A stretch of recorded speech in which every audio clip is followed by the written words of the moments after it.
20년을 살았습니다.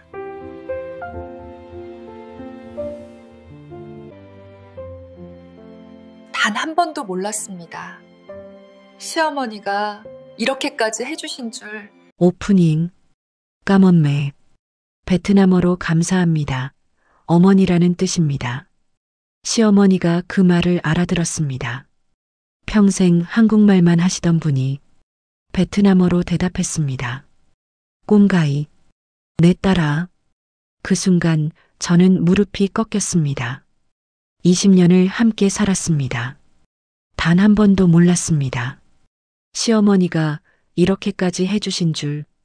어떻게 이렇게 됐을까요? 한 달 전 시어머니가 쓰러지던 날로 돌아가 보겠습니다. 모퉁이 글방입니다. 오늘 이야기는 끝까지 들어보셔야 합니다.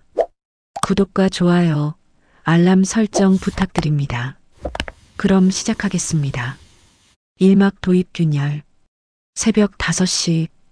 저는 이미 부엌에 서 있었습니다. 싱크대에 손을 올리니 차가웠습니다.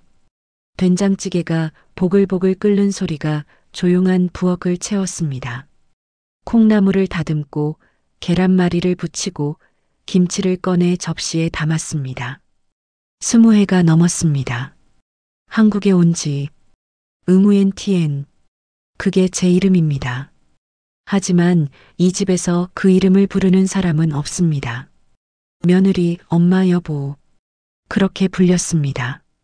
제 이름 석자는 서류에만 남아 있었습니다.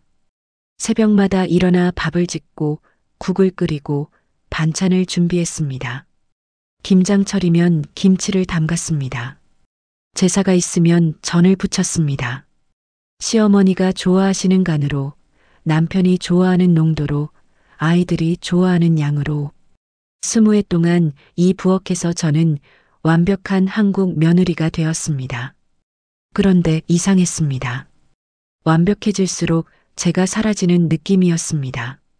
거울을 볼 때마다 낯선 사람이 서 있었습니다. 한국 옷을 입고 한국말을 하고 한국 음식을 만드는 사람. 그 안에 베트남 소녀는 어디로 갔을까요? 25에 이 땅을 밟았던 그 소녀는 그날 아침 시어머니가 예고 없이 오셨습니다. 현관문이 열리는 소리에 앞치마를 벗었습니다. 급히 손을 씻고 나갔습니다. 시어머니는 벌써 거실 소파에 앉아 계셨습니다. 저를 보지 않으셨습니다. 텔레비전 리모컨을 만지작거리실 뿐이었습니다. 인사를 드렸습니다. 아침 드셨냐고 여쭤봤습니다. 대답이 없었습니다. 익숙한 침묵이었습니다. 20해 동안 이 침묵에 적응하려 애썼습니다. 아직도 적응이 되지 않았습니다. 시어머니 방으로 가서 이불을 정리했습니다. 창문을 열어 환기시키려는데 눈에 들어온 것이 있었습니다. 서랍장 맨 아래 칸. 작은 자물쇠가 채워져 있었습니다.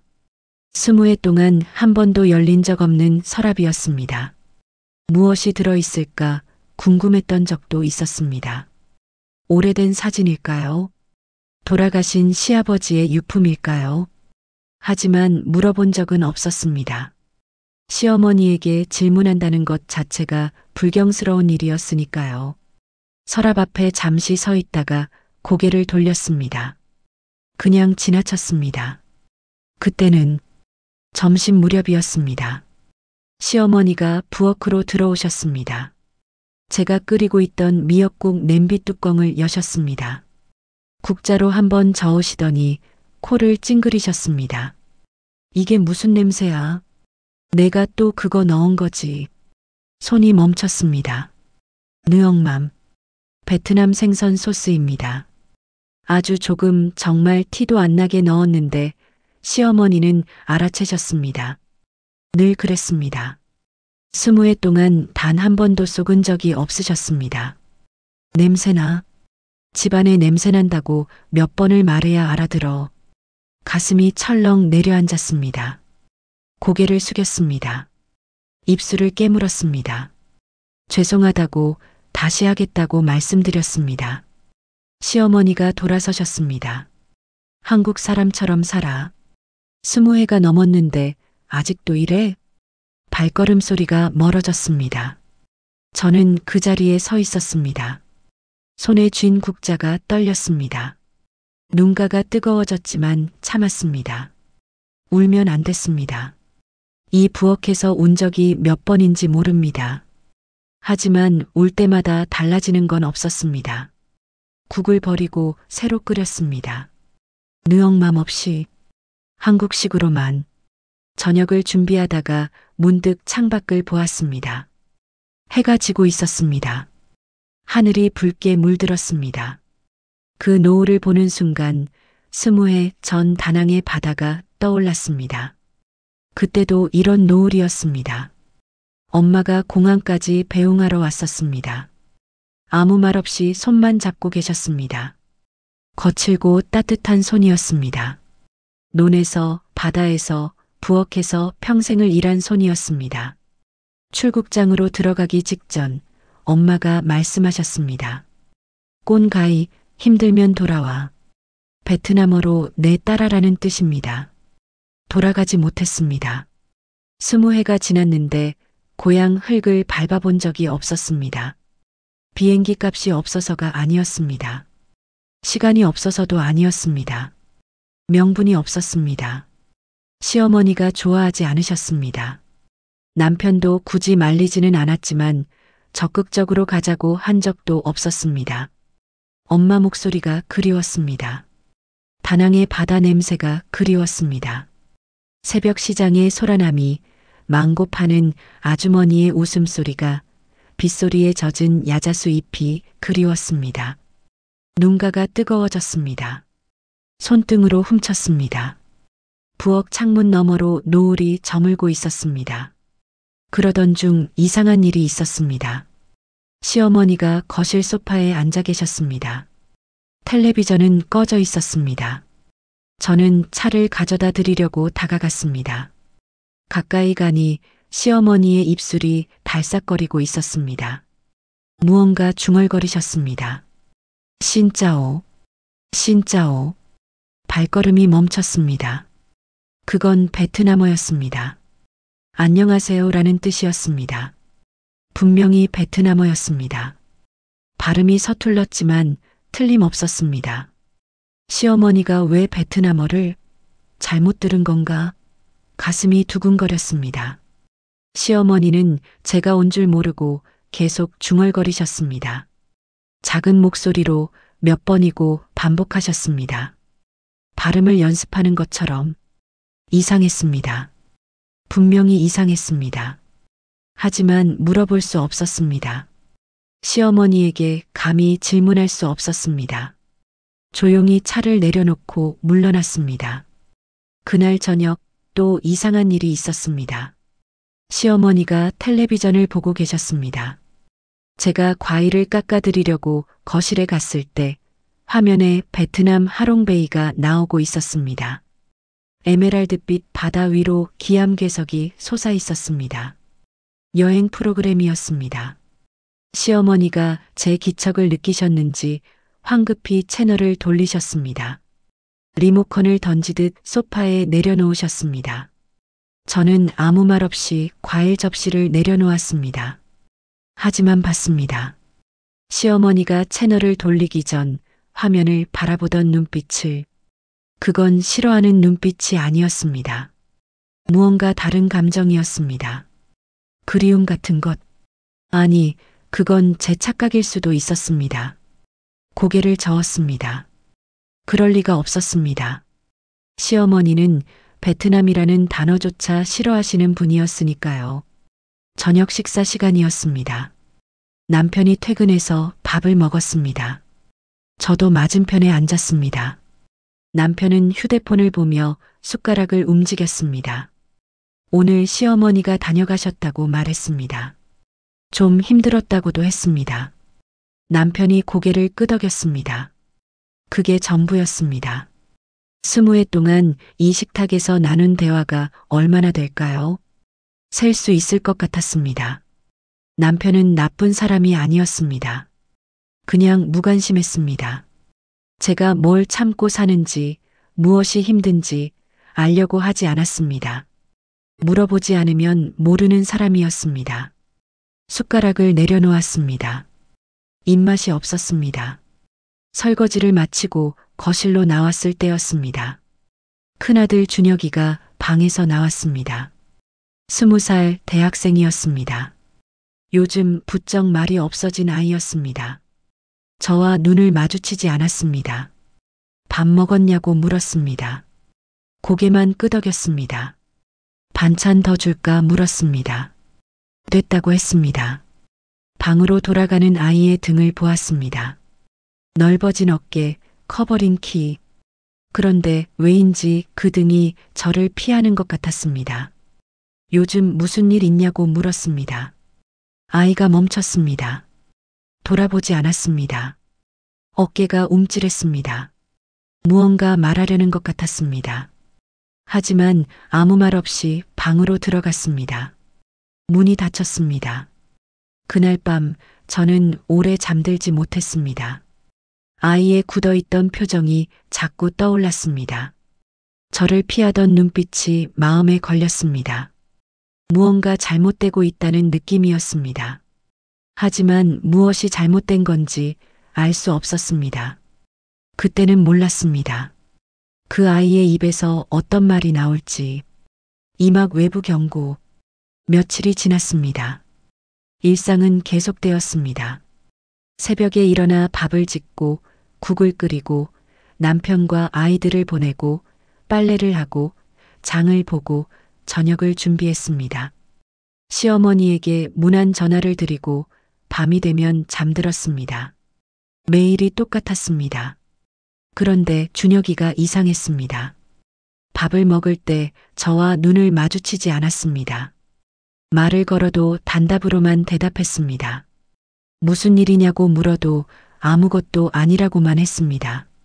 20살이면 그럴 수 있는 나이라고 생각했습니다.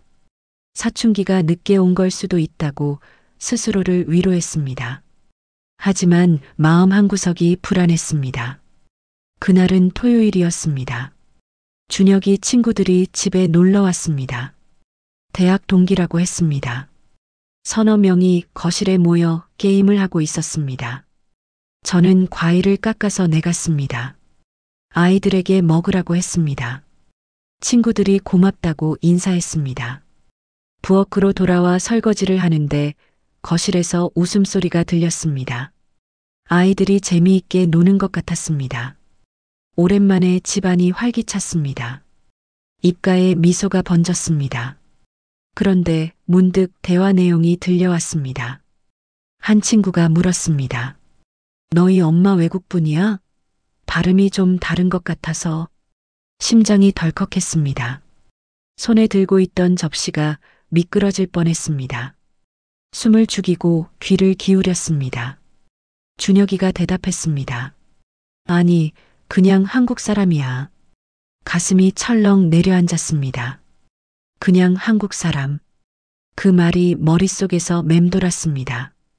틀린 말은 아니었습니다. 저는 한국에서 20해를 살았으니까요. 한국 국적도 있었습니다. 하지만 왜인지 그 말이 칼처럼 느껴졌습니다. 친구가 다시 물었습니다. 진짜? 어디서 들었는데 너희 엄마 베트남 사람이라고. 거실이 조용해졌습니다. 저는 부엌 문 뒤에 서서 숨을 멈췄습니다. 준혁이의 목소리가 들렸습니다. 낮고 날카로운 목소리였습니다. 야, 그런 소리 하지 마. 창피하게. 세상이 멈춘 것 같았습니다. 창피하다. 그 말이 가슴에 박혔습니다. 손에서 힘이 빠졌습니다. 접시가 싱크대에 부딪혀 소리가 났습니다. 거실이 조용해졌습니다. 준혁이가 부엌 쪽을 본 것 같았습니다. 저는 움직일 수 없었습니다. 친구들이 돌아간 뒤 준혁이가 부엌으로 왔습니다. 저는 싱크대 앞에 서 있었습니다. 아무것도 하지 않고 그냥 서 있었습니다. 준혁이가 제 뒤에 섰습니다. 한참 동안 아무 말이 없었습니다. 엄마 들었어? 대답하지 않았습니다. 목소리가 나오지 않았습니다. 준혁이가 한숨을 쉬었습니다. 짜증 섞인 한숨이었습니다. 왜 꼭 그렇게 티를 내? 발음도 그렇고 음식도 그렇고. 몸이 굳었습니다. 천천히 돌아섰습니다. 아이의 얼굴을 보았습니다. 20살. 제가 뱃속에 품고 젖을 물리고 밤새 안아주며 키운 아이였습니다. 그 아이가 저를 창피하다고 했습니다. 준혁아, 친구들이 맨날 물어봐. 너희 엄마 어디 사람이야? 동남아 사람이야. 그런 말 듣는 거 엄마는 몰라. 눈가가 뜨거워졌습니다. 입술이 떨렸습니다. 아무 말도 할 수 없었습니다. 준혁이가 고개를 돌렸습니다. 그냥 좀 한국 사람처럼 살아. 제발. 아이가 방으로 들어갔습니다. 문이 닫혔습니다. 저는 싱크대를 붙잡고 서 있었습니다. 다리에 힘이 풀렸습니다. 그 자리에 주저앉았습니다. 한국 사람처럼 살아. 시어머니가 했던 말이었습니다. 20해 동안 들어온 말이었습니다. 이제는 제 아들 입에서 나왔습니다. 제가 낳은 아이 입에서 참았던 눈물이 터져 나왔습니다. 방으로 들어가 문을 닫았습니다. 침대에 앉았습니다. 아니, 쓰러지듯 앉았습니다. 두 손으로 얼굴을 감쌌습니다. 어깨가 들썩였습니다. 소리 없이 울었습니다. 소리를 내면 안 됐습니다. 아이가 들을까봐, 남편이 알까봐. 20해였습니다. 20해 동안 저는 한국 사람이 되려고 노력했습니다. 말투를 고쳤습니다. 음식을 바꿨습니다. 옷차림을 바꿨습니다. 베트남 음악을 듣지 않았습니다. 베트남 음식을 만들지 않았습니다. 아이들에게 베트남어를 가르치지 않았습니다. 제 뿌리를 숨기고 지우고 없는 척 했습니다. 그런데도 부족했습니다. 시어머니에게도 부족했고 아들에게도 부족했습니다. 아무리 노력해도 저는 한국 사람이 될 수 없었습니다. 영원히 이방인이었습니다. 이 땅에서 20해를 살아도 평생을 살아도 저는 베트남에서 온 여자일 뿐이었습니다. 창피한 존재. 그게 저였습니다. 베개에 얼굴을 묻었습니다. 울음을 삼켰습니다. 가슴이 터질 것 같았습니다. 그때 엄마 얼굴이 떠올랐습니다. 다낭의 엄마. 20해 전 공항에서 손을 잡아주던 엄마. 꼰가이, 힘들면 돌아와. 돌아가고 싶었습니다. 지금 당장 모든 것을 버리고. 얼마나 울었을까요? 휴대폰이 울렸습니다. 화면을 보니 베트남 국제전화였습니다. 친정어머니였습니다. 눈물을 닦고 전화를 받았습니다. 목소리가 떨리지 않게 애썼습니다. 엄마의 목소리가 들렸습니다. 따뜻하고 낮은 목소리. 베트남어로 안부를 물었습니다. 잘 지내냐고, 건강하냐고, 밥은 잘 먹냐고. 저는 잘 지낸다고 대답했습니다. 거짓말이었습니다. 엄마가 말씀하셨습니다. 요즘 고마운 분이 있다고. 누구냐고 물었습니다. 엄마가 웃으셨습니다. 나중에 말해주겠다고. 아직은 비밀이라고. 이상했습니다. 고마운 분이라니. 베트남에 있는 엄마에게 고마운 한국 사람이 누가 있을까요? 물어보려 했지만 엄마가 화제를 바꾸셨습니다. 건강 조심하라고, 너무 무리하지 말라고. 전화를 끊고 나서도 그 말이 머릿속에 남았습니다. 고마운 분, 누구일까요? 다음 날 시어머니 댁에 갔습니다. 무난 인사를 드리러 간 것이었습니다. 시어머니는 거실에 앉아 계셨습니다. 평소처럼 차갑게 저를 맞으셨습니다. 방을 정리하고 청소를 하고 냉장고를 채웠습니다. 나가려는데 시어머니 핸드백이 소파에 놓여 있었습니다. 입구가 열려 있었습니다. 안에서 무언가 반짝였습니다. 동전이었습니다. 한국 동전이 아니었습니다. 가까이 가서 보았습니다. 베트남 동전이었습니다. 심장이 멈추는 것 같았습니다. 왜 시어머니 지갑에 베트남 동전이 만져보지는 않았습니다. 그냥 멍하니 쳐다보았습니다. 오래된 동전이었습니다. 오랫동안 간직한 것처럼 달아 있었습니다.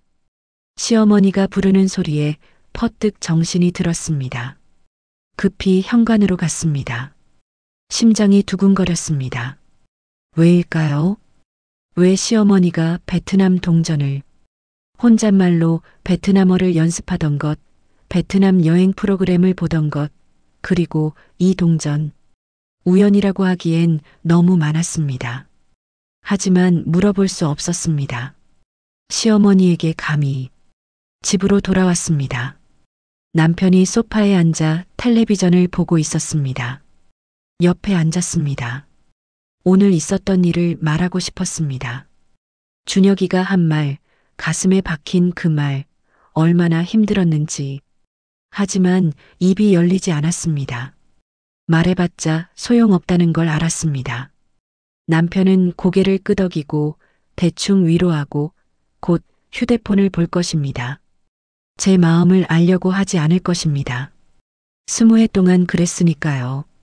앞으로도 그럴 것입니다. 외로웠습니다.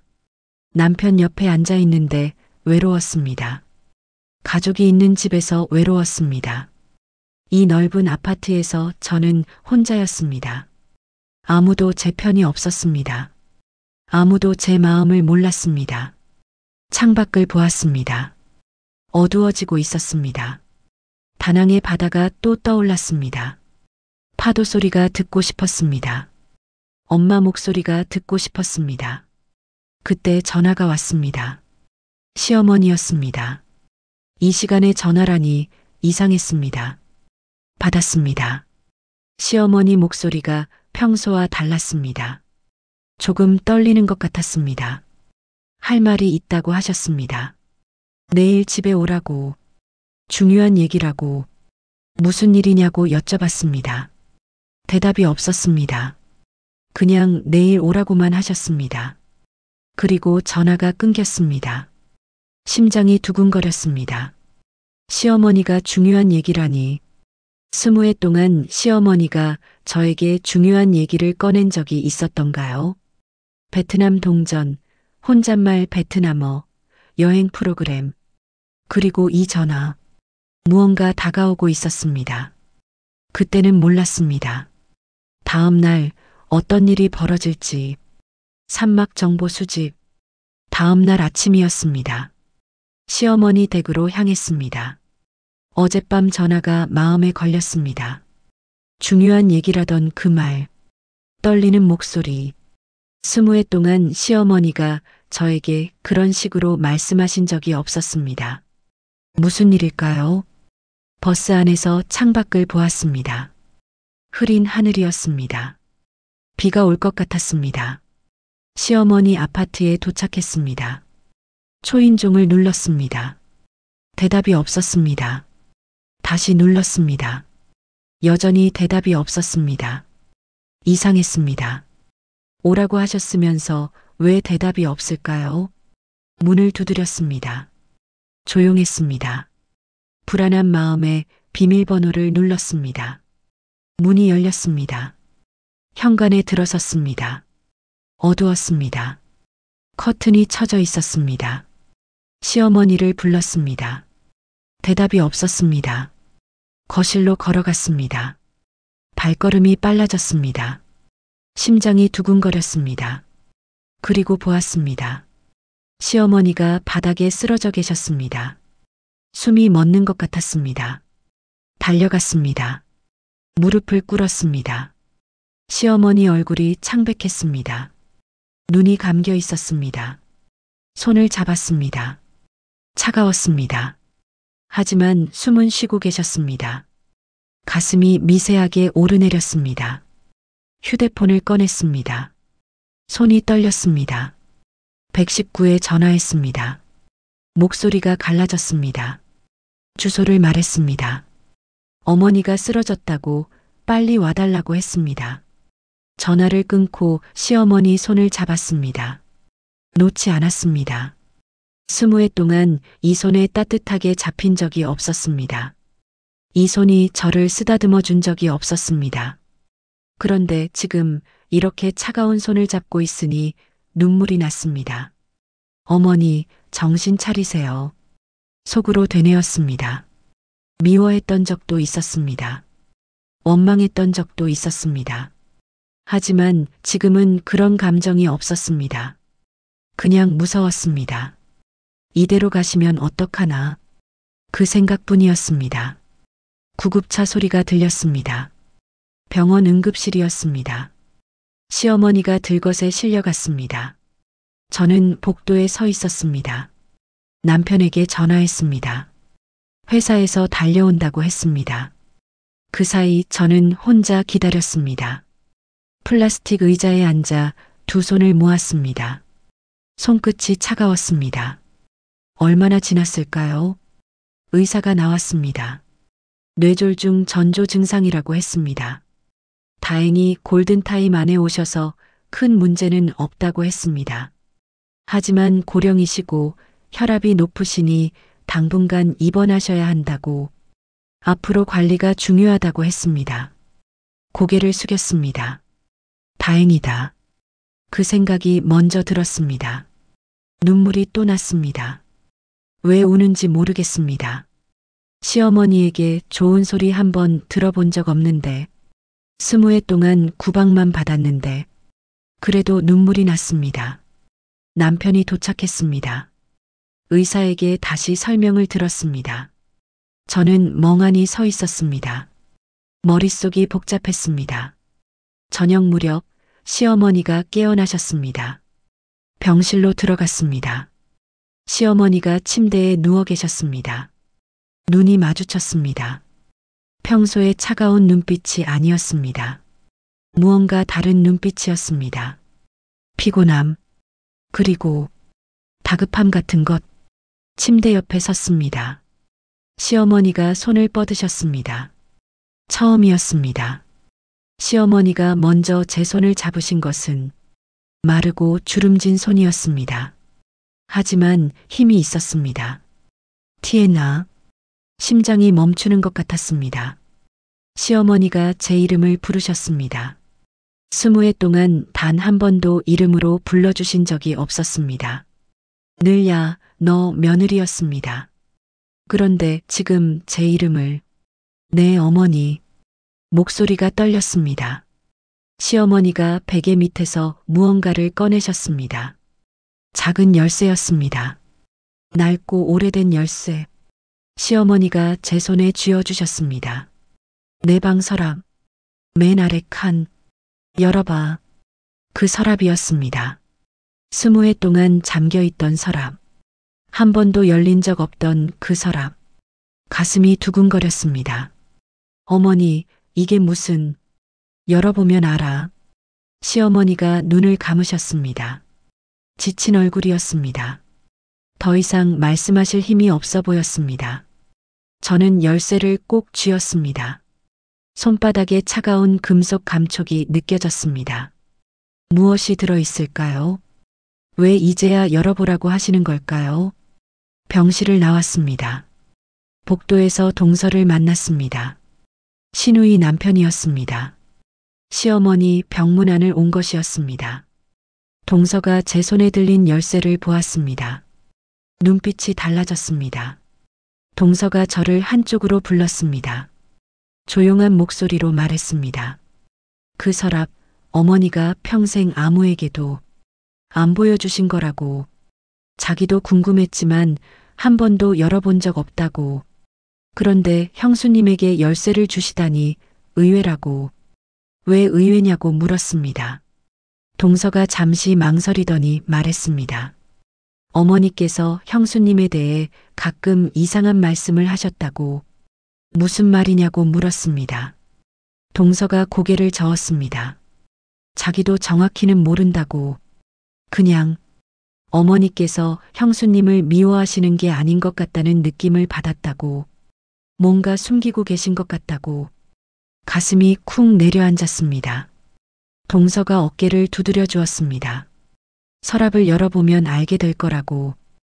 어머니께서 이유 없이 그러시는 분이 아니라고 그 말을 남기고 병실로 들어갔습니다. 저는 복도에 서 있었습니다. 손에 쥔 열쇠가 무겁게 느껴졌습니다. 밤늦게 집으로 돌아왔습니다. 남편은 병원에 남았습니다. 아이들은 이미 자고 있었습니다. 조용한 집이었습니다. 방으로 들어가 침대에 앉았습니다. 열쇠를 꺼내 들었습니다. 작은 열쇠였습니다. 오래되어 색이 바랬습니다. 얼마나 오래된 걸까요? 20해? 그보다 더? 이 열쇠가 무엇을 열어줄까요? 시어머니가 평생 숨겨온 것, 아무에게도 보여주지 않은 것, 왜 저에게 주셨을까요? 20해 동안 구박하시던 분이, 한국 사람처럼 살라고 압박하시던 분이, 베트남이라는 단어조차 싫어하시던 분이, 왜 하필 저에게 열쇠를 손가락으로 만졌습니다. 차가운 금속이 체온에 녹아 따뜻해졌습니다. 베트남어 혼잣말, 여행 프로그램, 지갑 속 베트남 동전, 그리고 이 열쇠, 퍼즐 조각들이 머릿속에서 맴돌았습니다. 아직 맞춰지지 않는 퍼즐, 내일 열어봐야겠습니다.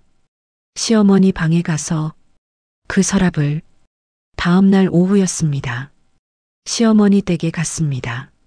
병원에서 열쇠가 필요한 것들 챙겨오라는 연락을 받았습니다. 좋은 명분이었습니다.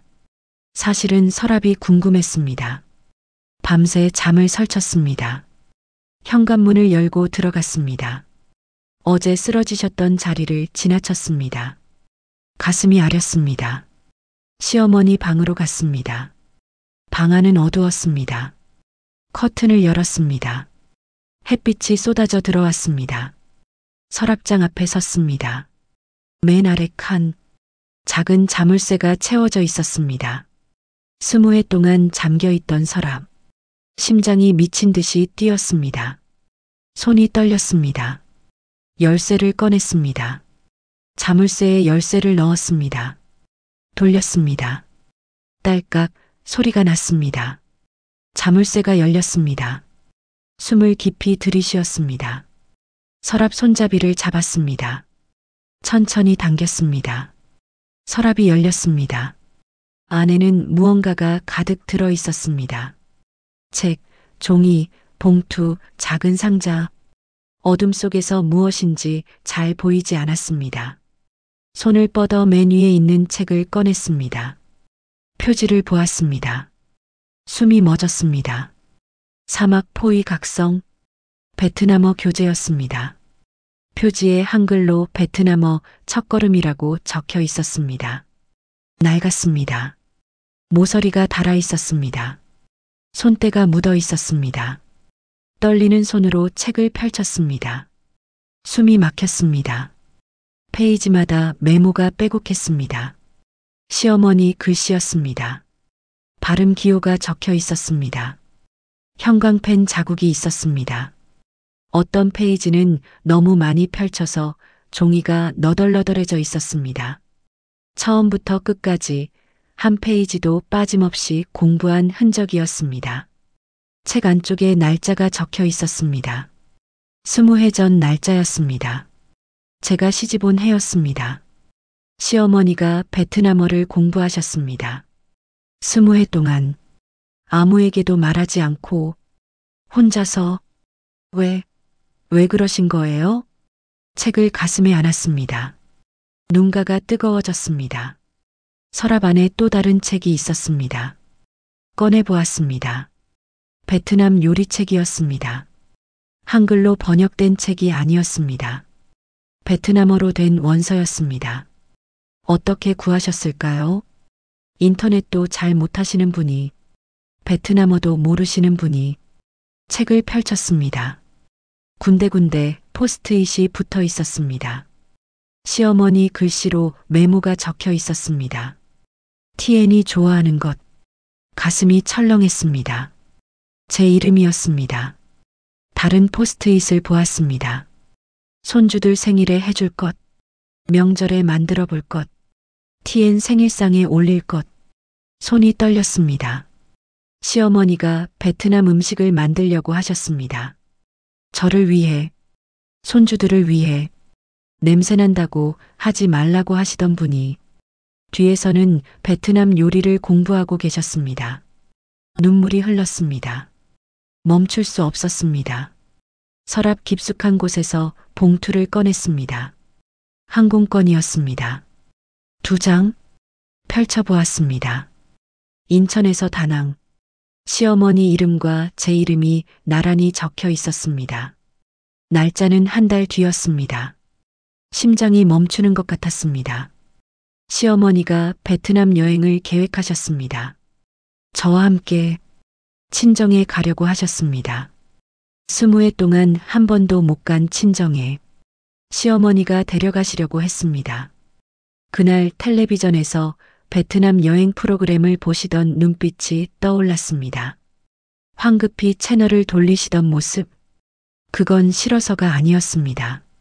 들킬까봐, 비밀이 탄로날까봐 항공권을 가슴에 품었습니다. 종이가 구겨질 것 같아서 조심스럽게 내려놓았습니다. 손끝이 떨렸습니다. 서랍 한쪽에 편지 묶음이 있었습니다. 리본으로 묶여 있었습니다. 오래된 편지들이었습니다. 한 통씩 꺼내 보았습니다.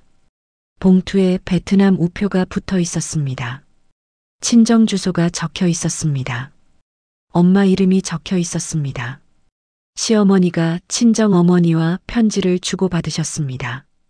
첫 번째 편지를 펼쳤습니다. 시어머니 글씨였습니다. 서툰 베트남어로 쓰여 있었습니다. 번역기를 돌려가며 쓴 것 같았습니다.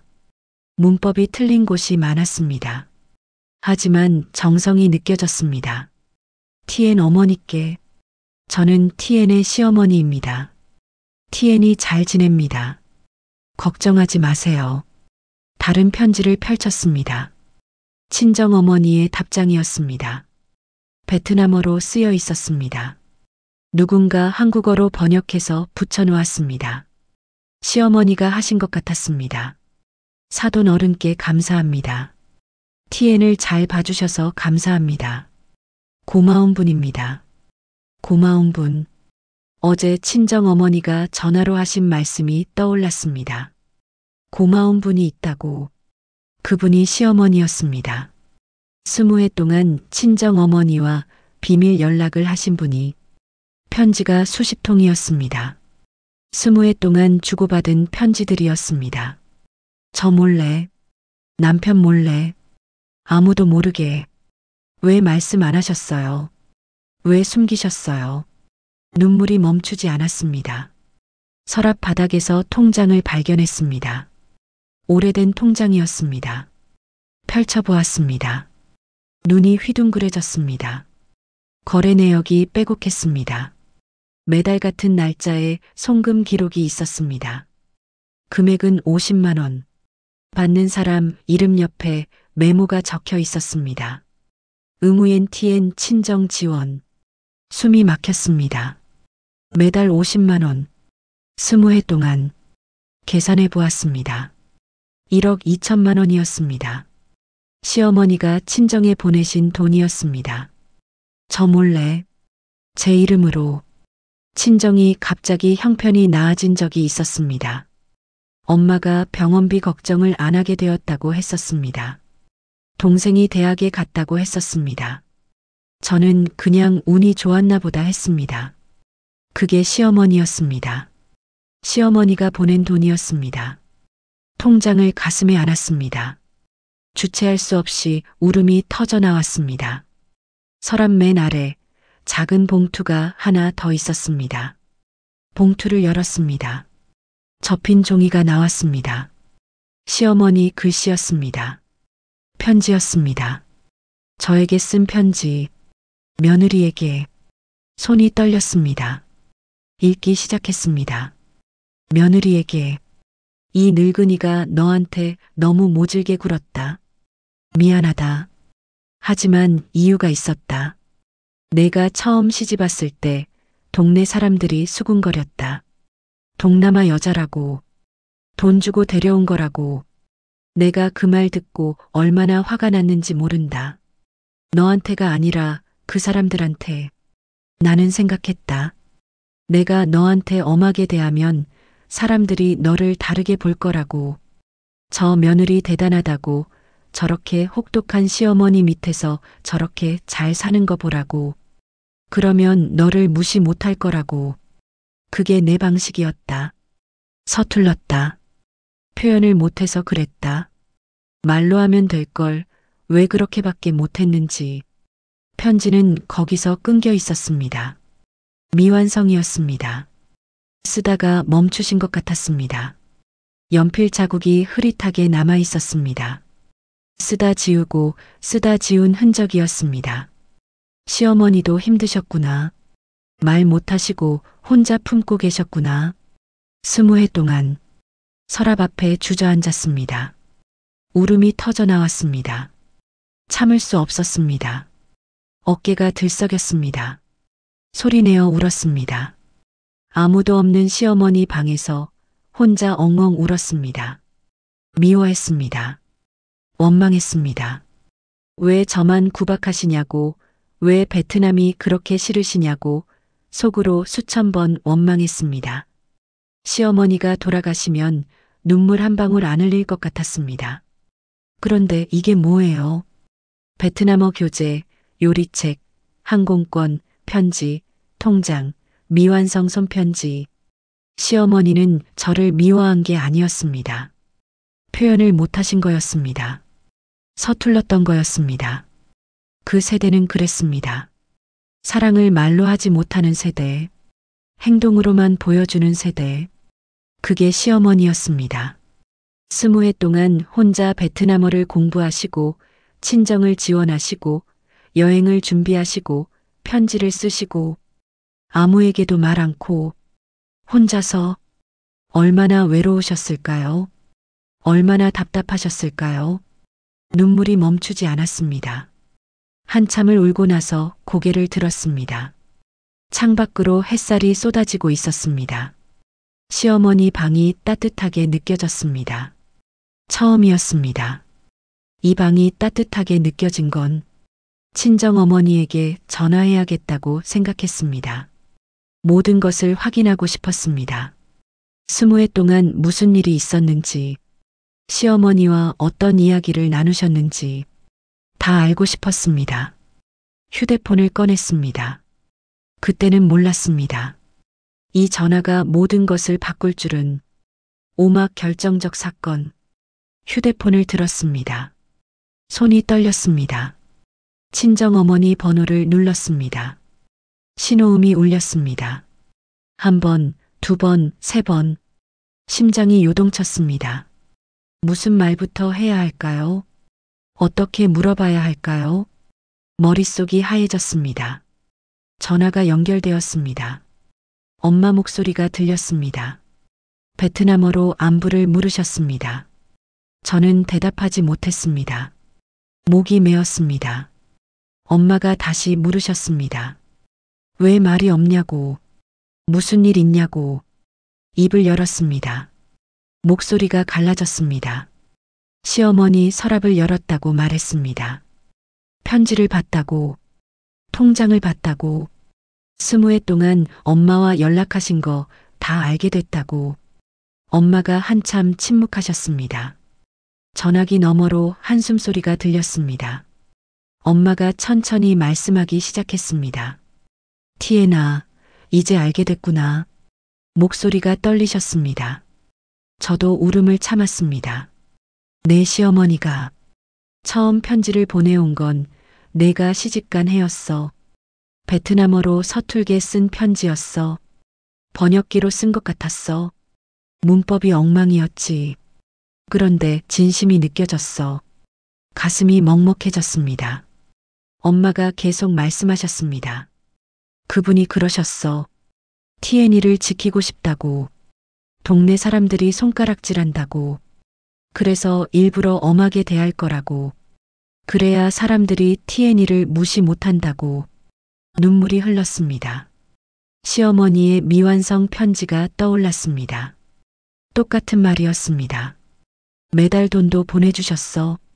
처음엔 안 받으려고 했어. 근데 그분이 그러셨어. 이건 TN이 몫이라고. TN이가 못 가는 대신 보내는 거라고. 제발 받아달라고. 숨이 막혔습니다. 엄마 목소리도 젖어들었습니다. 그분 덕분에 내가 병원 다닐 수 있었어. 내 동생이 대학 갈 수 있었어. 그분이 없었으면 우리 어떻게 됐을지 몰라. 전화기를 꽉 쥐었습니다. 손에 힘이 들어갔습니다. 엄마, 왜 말 안 했어요? 왜 나한테? 그분이 비밀로 해달라고 하셨어. TN이한테 절대 말하지 말라고. 그냥 자기가 나쁜 시어머니로 남겠다고. 가슴이 찢어지는 것 같았습니다. 엄마가 마지막으로 말씀하셨습니다. TN아, 그분은 내 은인이야. 내 은인이고 우리 가족 은인이야. 전화를 끊고 한참을 울었습니다. 시어머니 방 바닥에 주저앉아 울었습니다. 20해가 스쳐 지나갔습니다. 시어머니에게 들었던 모든 말들이 떠올랐습니다. 냄새난다. 한국 사람처럼 살아라. 왜 그것밖에 못하냐. 그 말들이 전부 다르게 들렸습니다. 지키려고 그러셨구나. 저를 강하게 만들려고 그러셨구나. 혼자 모든 걸 감당하시면서 저한테는 나쁜 사람으로 남으시려고 했구나. 얼마나 힘드셨을까요? 얼마나 외로우셨을까요? 속으로 얼마나 많이 우셨을까요? 저한테 한마디 따뜻한 말하고 싶으셨을 텐데, 안아주고 싶으셨을 텐데, 그걸 참고 차갑게 대하셨을 시어머니 마음이 느껴졌습니다. 모든 퍼즐이 맞춰졌습니다. 베트남어 혼잣말, 여행 프로그램, 지갑 속 동전, 잠긴 서랍. 전부 이어졌습니다. 시어머니의 숨겨진 20해가 눈앞에 펼쳐졌습니다.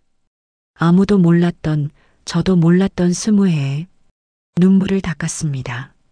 병원에 가야 했습니다. 시어머니께 가야 했습니다. 지금 당장 택시를 탔습니다. 병원까지 가는 동안 창밖을 보았습니다. 해가 지고 있었습니다. 노을이 붉었습니다. 20해 전 다낭 공항에서 보던 노을과 같았습니다. 그때 엄마가 손을 잡아주셨습니다. 힘들면 돌아오라고 하셨습니다. 돌아가지 못했습니다. 하지만 시어머니가 대신 엄마 곁에 계셨습니다. 편지로, 돈으로, 마음으로 저 대신 친정을 지켜주셨습니다. 20해 동안 택시에서 내렸습니다. 병원 건물이 보였습니다. 다리가 떨렸습니다. 무슨 말을 해야 할까요? 어떤 얼굴로 시어머니를 봐야 할까요? 병실 앞에 섰습니다. 문이 닫혀 있었습니다. 손잡이를 잡았습니다. 손이 떨렸습니다. 문을 열 수가 없었습니다. 무서웠습니다. 20해 동안 쌓인 오해, 원망, 서러움. 그 모든 것이 부끄러웠습니다. 시어머니는 저를 지키고 계셨는데 저는 시어머니를 미워하고 있었습니다. 복도 의자에 앉았습니다. 두 손을 모았습니다. 숨을 깊이 들이쉬었습니다. 마음을 가다듬었습니다. 괜찮아. 이제 알았으니까. 이제 늦지 않았으니까. 일어섰습니다. 다시 문 앞에 섰습니다. 손잡이를 잡았습니다. 천천히 돌렸습니다. 문이 열렸습니다. 시어머니가 침대에 누워 계셨습니다. 창가로 해질녘 빛이 들어오고 있었습니다. 시어머니 얼굴이 붉게 물들어 있었습니다.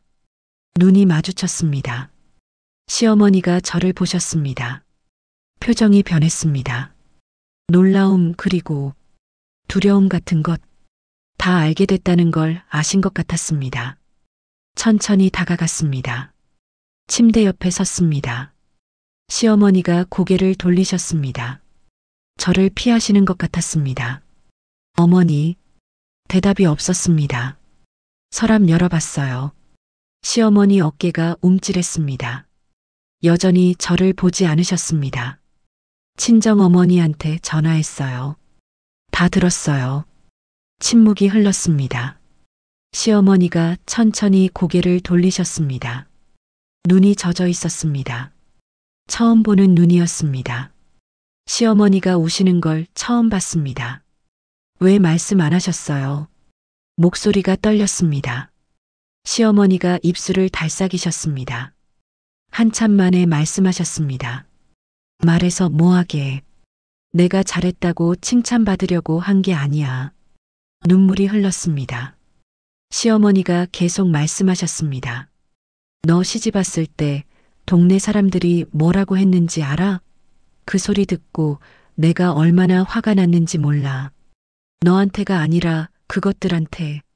시어머니 목소리가 갈라졌습니다. 내가 너한테 잘해주면 사람들이 뭐라고 하겠어. 저 시어머니는 동남아 며느리한테 잘해준다. 불쌍해서 그런가 보다. 그 소리 듣게 하고 싶지 않았어. 가슴이 먹먹해졌습니다. 그래서 일부러 그랬어. 내가 너한테 혹독하게 대하면 사람들이 너를 다르게 볼 줄 알았어. 저 며느리 대단하다고 저런 시어머니 밑에서 저렇게 잘 사는 거 보라고. 시어머니가 눈물을 닦으셨습니다. 손이 떨리셨습니다. 근데 그게 아니었어. 그냥 너한테 상처만 줬어. 미안해. 시어머니 앞에 무릎을 꿇었습니다. 시어머니 손을 잡았습니다. 마르고 주름진 손이었습니다. 20해 동안 한 번도 따뜻하게 잡아본 적 없는 손이었습니다. 손에 힘을 주었습니다. 시어머니가 저를 보셨습니다. 눈가에 눈물이 맺혀 있었습니다. 저도 울고 있었습니다. 눈물이 멈추지 않았습니다. 시어머니 손등에 눈물이 떨어졌습니다. 뜨거운 눈물이었습니다. 시어머니가 말씀하셨습니다. 베트남어로 꼼가이. 심장이 멈추는 것 같았습니다. 내 딸아라는 뜻이었습니다. 시어머니가 베트남어로 저를 부르셨습니다. 20해 동안 혼자 공부하신 베트남어로 어머니, 20해 동안 너한테 한 번도 못한 말이야. 시어머니 목소리가 떨렸습니다. 미안해. 그리고 고마워. 우리 집에 와줘서. 그 순간 가슴속에서 무언가가 무너졌습니다. 20해 동안 쌓아온 벽이 무너졌습니다.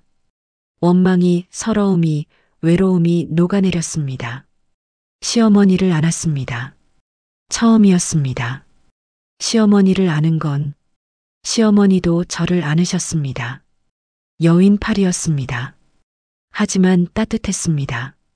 20해 만에 처음으로 느끼는 온기였습니다. 둘 다 울었습니다.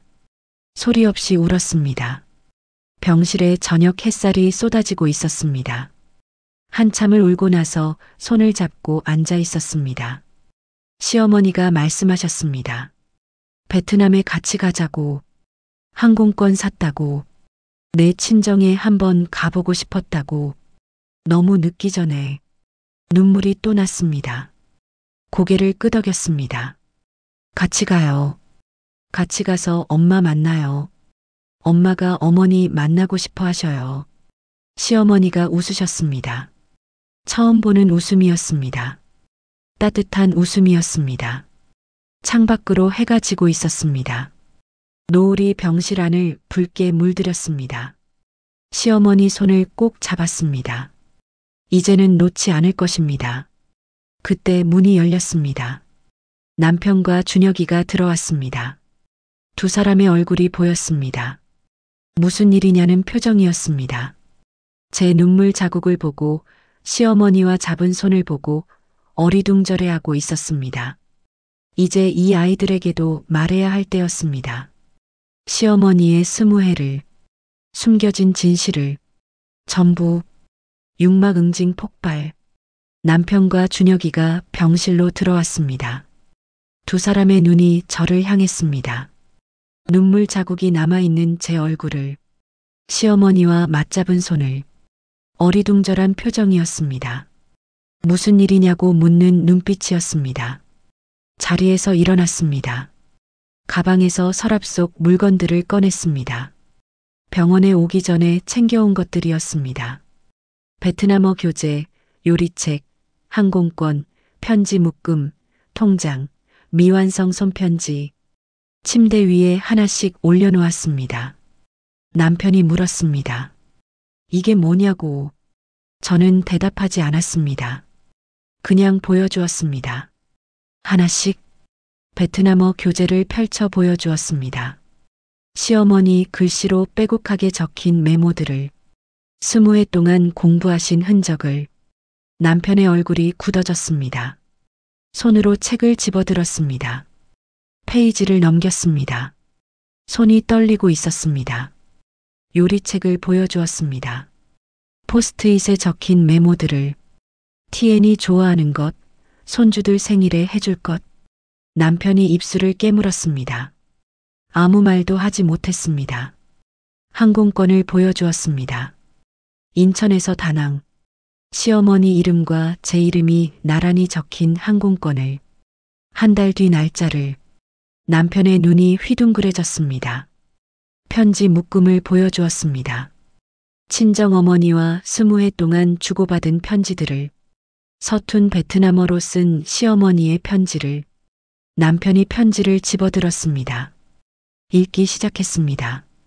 읽다가 멈췄습니다. 손이 떨렸습니다. 통장을 보여주었습니다. 매달 50만 원씩 20회 동안 친정에 보낸 기록을, 응우엔 티엔 친정 지원이라고 적힌 메모를. 남편의 얼굴이 창백해졌습니다. 마지막으로 미완성 손편지를 보여주었습니다. 며느리에게로 시작하는 편지를, 시어머니가 쓰다 만 편지를. 남편이 읽었습니다. 읽다가 고개를 떨궜습니다. 어깨가 떨렸습니다. 남편이 침대 옆에 섰습니다. 시어머니를 바라보았습니다. 눈가가 붉어져 있었습니다. 입술이 떨렸습니다. 한참 동안 아무 말도 하지 못했습니다. 시어머니가 눈을 감고 계셨습니다. 아들의 시선을 피하시는 것 같았습니다. 침묵이 흘렀습니다. 병실 안이 무거웠습니다. 남편이 무릎을 꿇었습니다. 시어머니 손을 잡았습니다. 목소리가 갈라졌습니다. 엄마 하고 불렀습니다. 시어머니가 눈을 뜨셨습니다. 아들을 보셨습니다. 남편의 눈에서 눈물이 흘렀습니다. 처음 보는 모습이었습니다. 결혼하고 20회 동안 남편이 우는 걸 본 적이 없었습니다. 그런 남편이 울고 있었습니다. 왜 말 안 하셨냐고 물었습니다. 왜 혼자 감당하셨냐고. 아들인 자기한테 왜 한마디도 안 하셨냐고. 시어머니가 쓸쓸하게 웃으셨습니다. 말해서 뭐하게. 그냥 내가 할 일이었어. 그렇게 말씀하셨습니다. 준혁이가 구석에 서 있었습니다. 15살 아이의 얼굴이 하얗게 질려 있었습니다. 서랍 속 물건들을 보았습니다. 아빠가 우는 것을 보았습니다. 할머니와 엄마가 손을 잡고 있는 것을 보았습니다. 무슨 일인지 이해하려고 애쓰는 눈빛이었습니다. 준혁이에게 다가갔습니다. 아이 앞에 섰습니다. 눈을 맞추었습니다. 준혁이의 눈이 흔들렸습니다. 천천히 설명했습니다. 할머니가 20회 동안 뭘 하셨는지, 베트남어를 공부하신 것, 베트남 음식을 연구하신 것, 외할머니에게 편지를 쓰신 것, 매달 돈을 보내신 것, 엄마와 함께 베트남에 가려고 항공권을 사신 것, 그리고 왜 엄마에게 엄하게 대하셨는지도 설명했습니다. 동네 사람들 말 때문이라고, 엄마를 지키려고 그러신 거라고, 할머니 방식이 서툴렀던 거라고, 사랑을 표현하는 방법을 몰라서 그러신 거라고. 준혁이의 얼굴이 일그러졌습니다. 입술이 떨리기 시작했습니다. 준혁이가 기억하고 있었습니다. 며칠 전 친구들 앞에서 한 말을. 야, 그런 소리 하지 마. 창피하게. 그 말을. 그리고 그날 밤 제게 한 말을. 그냥 좀 한국 사람처럼 살아. 제발. 그 말을.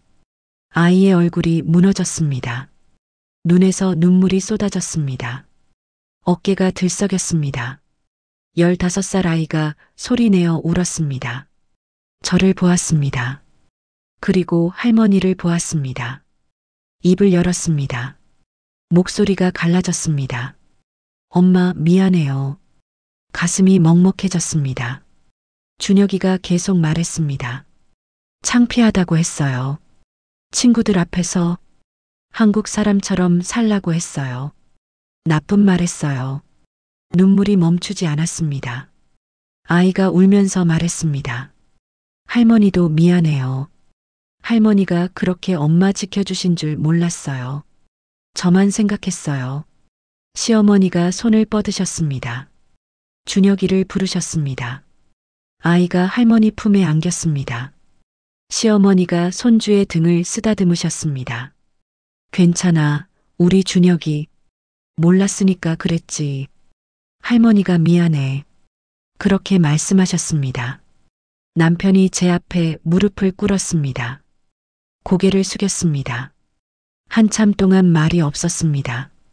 어깨가 떨리고 있었습니다. 그러다가 천천히 입을 열었습니다. 미안해. 목소리가 낮았습니다. 갈라져 있었습니다. 당신이 힘들 때 내가 뭘 했나 싶어. 엄마가 당신한테 그럴 때 나는 뭘 했나? 그냥 넘어가자고만 했어. 피곤하다고 피했어. 고개를 들었습니다. 눈이 충혈되어 있었습니다. 눈물이 흐르고 있었습니다. 20해 동안 당신 혼자 버티게 했어. 미안해. 정말 미안해. 가슴이 아렸습니다. 남편의 손을 잡았습니다. 일어나라고 했습니다. 남편이 고개를 저었습니다. 아직 할 말 있어. 남편이 시어머니를 보았습니다. 엄마한테도 미안해. 엄마가 혼자 그 무거운 거 지고 있는 줄 몰랐어. 아들이라고 하면서 엄마 마음 하나 몰랐어. 시어머니가 웃으셨습니다. 쓸쓸한 웃음이었습니다. 괜찮다고 하셨습니다. 이제 알았으니 됐다고. 그게 중요한 거라고. 시어머니가 창밖을 바라보셨습니다. 해가 완전히 졌습니다. 어둠이 내리고 있었습니다. 시어머니가 천천히 말씀하기 시작했습니다. 20해 전 이야기를 하셨습니다. 티애니가 처음 시집 왔을 때 동네 사람들이 뭐라고 했는지, 그 말 듣고 얼마나 화가 났는지, 그래서 결심했다고, 이 며느리를 강하게 만들어야겠다고, 누구도 무시 못하게. 그런데 방법이 틀렸다고 하셨습니다. 따뜻하게 대하는 게 맞았다고, 그냥 사랑한다고 말하면 됐다고, 근데 그게 안 됐다고, 그 세대는 그랬다고, 마음을 말로 못하는 세대라고, 그래서 다른 방식으로 했다고 하셨습니다. 베트남어 공부, 친정 지원, 편지, 그게 시어머니 방식의 사랑이었다고, 텔레비전에서 베트남 여행 프로그램 나올 때마다 보셨다고 했습니다. 티엔이 고향이 어떤 곳인지 알고 싶었다고, 언젠가 같이 가고 싶었다고, 그래서 항공권을 샀다고. 시어머니 눈가에 눈물이 맺혔습니다. 근데 이렇게 갑자기 쓰러질 줄 몰랐다고, 서랍 열어보라고 말할 기회가 없을 뻔했다고, 그게 무서웠다고 하셨습니다. 병실 안이 조용해졌습니다. 네 사람이 함께 있었습니다. 시어머니, 저, 남편, 준혁이. 20해 만에 처음으로 모두가 같은 마음이 된 것 같았습니다. 벽이 없었습니다. 오해가 없었습니다. 그냥 가족이었습니다. 시어머니가 손을 뻗으셨습니다. 저와 남편과 준혁이의 손을 잡으셨습니다. 4개의 손이 하나로 모였습니다. 시어머니가 말씀하셨습니다. 베트남에 가자고. 다 같이. 티엔이 친정에 가자고. 친정어머니 만나자고. 20해 동안 편지로만 인사하다가 이제 얼굴 보고 인사하고 싶다고. 준혁이가 고개를 끄덕였습니다. 외할머니 만나고 싶다고 했습니다. 베트남 가보고 싶다고. 엄마 고향 보고 싶다고. 남편도 고개를 끄덕였습니다. 당연히 가야지. 진작 갔어야 했어. 그렇게 말했습니다. 눈물이 났습니다. 행복한 눈물이었습니다. 20해 만에 처음 흘리는 행복한 눈물이었습니다. 시어머니가 제 손을 꼭 쥐셨습니다. 베트남어로 말씀하셨습니다. 까먼꼰, 고마워, 내 딸아라는 뜻이었습니다. 창밖으로 별이 보이기 시작했습니다. 어둠 속에서 작은 빛들이 반짝였습니다. 병실 안은 따뜻했습니다. 가족의 온기가 느껴졌습니다. 한 달 뒤면 베트남에 갑니다. 시어머니와 함께, 남편과 준혁이와 함께 20해 만에 처음으로 가족 모두가 제 고향에 갑니다. 엄마가 기다리고 계실 겁니다. 공항에서 시어머니를 만나면 뭐라고 하실까요? 아마 울 것 같습니다. 저도 울 것 같습니다. 그날이 기다려졌습니다. 칠막 치유 회복한 달이 지났습니다. 베트남으로 떠나는 날 아침이었습니다. 새벽부터 일어나 짐을 챙겼습니다. 캐리어 2개, 시어머니 것과 제 것, 나란히 현관에 놓았습니다. 아직 어두웠습니다. 창밖으로 여명이 밝아오고 있었습니다. 시어머니가 방에서 나오셨습니다. 퇴원하신 지 3주가 지났습니다. 많이 좋아지셨습니다. 얼굴에 혈색이 돌았습니다. 무엇보다 표정이 달라지셨습니다. 20해 동안 보지 못했던 부드러운 표정이었습니다. 남편이 차를 가져왔습니다. 준혁이가 캐리어를 실었습니다. 네 식구가 차에 올랐습니다. 공항으로 향했습니다. 창밖으로 서울거리가 스쳐 지나갔습니다. 20해 동안 살았던 도시였습니다. 처음 왔을 때는 낯설기만 했습니다. 이제는 제 2번째 고향이 되었습니다. 시어머니가 창밖을 보시다가 제 손을 잡으셨습니다. 말없이 그냥 손만 잡으셨습니다. 따뜻했습니다. 비행기에 올랐습니다. 시어머니와 나란히 앉았습니다. 창가 자리는 시어머니께 드렸습니다. 처음 타시는 비행기라고 하셨습니다. 70평생 처음이라고 긴장되신 것 같았습니다. 손이 살짝 떨리셨습니다. 이륙할 때 시어머니가 창밖을 보셨습니다. 서울이 작아지는 것을 보셨습니다. 구름 위로 올라가는 것을 보셨습니다. 눈이 동그래지셨습니다. 아이 같은 표정이었습니다. 비행기가 안정되자 시어머니가 눈을 감으셨습니다. 피곤하신 것 같았습니다. 하지만 입가에 미소가 있었습니다. 평온한 얼굴이었습니다. 저도 눈을 감았습니다. 20해 전이 떠올랐습니다. 다낭에서 인천으로 오던 비행기. 그때는 불안했습니다. 무서웠습니다. 낯선 나라로 시집가는 22살 여자아이였습니다. 엄마가 공항에서 울으셨습니다. 저도 울었습니다. 이제 돌아갑니다. 20해 만에. 하지만 이번에는 혼자가 아닙니다. 가족과 함께입니다. 시어머니와 함께입니다. 눈물이 났습니다. 행복한 눈물이었습니다. 다낭 공항에 도착했습니다. 비행기에서 내리는 순간 열기가 느껴졌습니다. 습하고 따뜻한 공기, 익숙한 냄새, 고향 냄새였습니다. 가슴이 두근거렸습니다. 입국장을 빠져나왔습니다. 사람들이 많았습니다. 마중 나온 사람들, 여행객들, 그 사이에서 눈에 익은 얼굴을 찾았습니다. 엄마가 보였습니다. 흰 머리가 많아지셨습니다. 주름이 깊어지셨습니다. 20해 동안 영상통화로만 봤던 얼굴이었습니다. 실물로 보니 눈물이 왈칵 쏟아졌습니다. 뛰어갔습니다.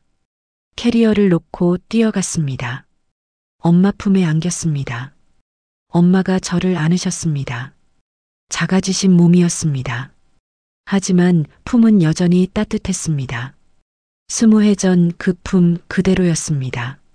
엄마, 티에나, 우리 딸, 둘 다 울었습니다. 말이 필요 없었습니다. 그냥 안고 울었습니다. 20해 동안 못했던 포옹이었습니다. 20해 동안 참았던 눈물이었습니다. 시어머니가 다가오셨습니다. 엄마가 시어머니를 보셨습니다. 눈물을 닦으시며 다가가셨습니다.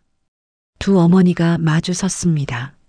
20해 동안 편지로만 인사하던 두 분이 처음으로 얼굴을 마주한 순간이었습니다. 침묵이 흘렀습니다. 두 분 다 아무 말 없이 서로를 바라보셨습니다. 눈가가 붉어졌습니다. 입술이 떨렸습니다. 엄마가 먼저 손을 내미셨습니다. 시어머니가 그 손을 잡으셨습니다. 그리고 두 분이 서로를 안으셨습니다. 까먼바. 엄마가 베트남어로 말씀하셨습니다. 감사합니다라는 뜻이었습니다. 시어머니가 대답하셨습니다. 서툰 베트남어로 꽁꼬지 저도요라는 뜻이었습니다. 20해 동안 공부하신 베트남어였습니다. 엄마가 또 우셨습니다. 시어머니도 우셨습니다. 두 어머니가 서로를 안고 울었습니다. 공항 한가운데서 지나가는 사람들이 쳐다봤지만 상관없었습니다. 그냥 울었습니다. 저도 울었습니다. 남편도 준혁이도 눈시울이 붉어졌습니다. 가족 모두가 울었습니다. 친정집에 도착했습니다. 작은 집이었습니다. 20해 전 떠났던 그 집이었습니다. 하지만 달라져 있었습니다. 지붕이 새로 바뀌어 있었습니다. 마당이 깨끗하게 정돈되어 있었습니다. 시어머니가 보내주신 돈으로 고치셨다고 엄마가 말씀하셨습니다. 집 안으로 들어갔습니다. 엄마가 음식을 차려놓으셨습니다. 베트남 음식이었습니다. 포, 반미, 분짜. 어릴 때 먹던 음식들이었습니다. 냄새가 코끝을 스쳤습니다. 눈물이 또 났습니다. 시어머니가 음식을 드셔보셨습니다. 포를 한 젓가락 드시고 눈이 동그래지셨습니다. 맛있다고 하셨습니다. 엄마가 환하게 웃으셨습니다. 더 드시라고 많이 만들었다고 하셨습니다. 가족이 둘러앉아 밥을 먹었습니다. 6명이었습니다. 엄마, 시어머니, 남편, 준혁이, 동생, 저. 두 나라의 가족이 한 밥상에 모였습니다. 말이 잘 통하지 않았습니다. 하지만 웃음은 통했습니다. 눈빛은 통했습니다. 마음은 통했습니다. 배가 부르도록 먹었습니다. 20해 만에 먹는 엄마 밥이었습니다. 준혁이가 외할머니 옆에 앉았습니다. 처음에는 어색해했습니다. 말이 통하지 않으니까. 하지만 엄마가 준혁이 손을 잡고 마당으로 데려가셨습니다. 마당에 있는 나무를 보여주셨습니다. 망고나무라고 했습니다. 제가 태어났을 때 심은 나무라고. 준혁이가 나무를 올려다보았습니다. 크고 튼튼한 나무였습니다. 20해 동안 자란 나무였습니다. 저와 같은 나이인 나무였습니다. 엄마가 망고를 따주셨습니다. 준혁이가 먹어보았습니다. 눈이 휘둥그레졌습니다. 맛있다고 했습니다. 한국에서 먹던 망고와 다르다고, 더 달고 향긋하다고. 엄마가 웃으셨습니다. 준혁이 머리를 쓰다듬으셨습니다. 말은 통하지 않았지만 손길은 통했습니다. 준혁이도 웃었습니다. 외할머니 품에 안기는 것을 부끄러워하지 않았습니다. 저는 멀리서 그 모습을 보았습니다. 눈물이 났습니다. 20해 동안 보고 싶었던 장면이었습니다. 마지막 날 저녁 바닷가에 갔습니다. 다낭 미케 해변이었습니다. 어릴 때 자주 오던 곳이었습니다. 시어머니와 나란히 모래 위에 앉았습니다. 파도 소리가 들렸습니다. 바람이 불었습니다. 해가 지고 있었습니다. 시어머니가 바다를 바라보셨습니다. 한참 동안 말이 없으셨습니다. 그러다가 천천히 말씀하셨습니다. 이제 왜 텔레비전에서 베트남 나올 때마다 봤는지 알겠다고. 정말 아름다운 곳이라고. 티엔이가 이런 곳에서 왔구나 하셨습니다. 그리고 미안하다고 하셨습니다. 20해 동안 한 번도 데려와 주지 못해서 자기 때문에 고향을 못 오게 한 것 같아서 마음이 아프다고. 손을 잡았습니다. 아니라고 했습니다. 어머니 덕분에 고향이 지켜졌다고. 어머니가 보내주신 돈으로 엄마가 건강하게 계신 거라고 감사하다고 했습니다. 시어머니가 웃으셨습니다. 따뜻한 웃음이었습니다. 손을 꼭 쥐어주셨습니다. 노을이 바다를 붉게 물들였습니다. 두 사람의 그림자가 길게 늘어졌습니다. 평화로웠습니다. 한국으로 돌아왔습니다. 일상이 달라졌습니다. 시어머니가 자주 집에 오셨습니다. 예전처럼 불편하지 않았습니다. 함께 밥을 먹었습니다. 함께 텔레비전을 보았습니다. 시어머니가 베트남 프로그램 나오면 이제 채널을 돌리지 않으셨습니다. 같이 보셨습니다. 준혁이가 달라졌습니다. 친구들 앞에서 더 이상 부끄러워하지 않았습니다. 오히려 자랑했습니다. 외할머니 나라 다녀왔다고, 망고가 정말 맛있었다고, 다음에 또 가고 싶다고. 남편이 달라졌습니다. 저한테 더 다정해졌습니다. 베트남 음식 먹으러 가자고 했습니다. 베트남어 배워볼까 하고 물었습니다. 당신 고향말 배우고 싶다고. 저도 달라졌습니다. 더 이상 숨기지 않았습니다. 베트남 사람인 것을, 베트남 말을 하는 것을, 베트남 음식을 좋아하는 것을, 그것이 부끄러운 게 아니라는 걸 알았습니다. 시어머니가 가르쳐 주셨습니다.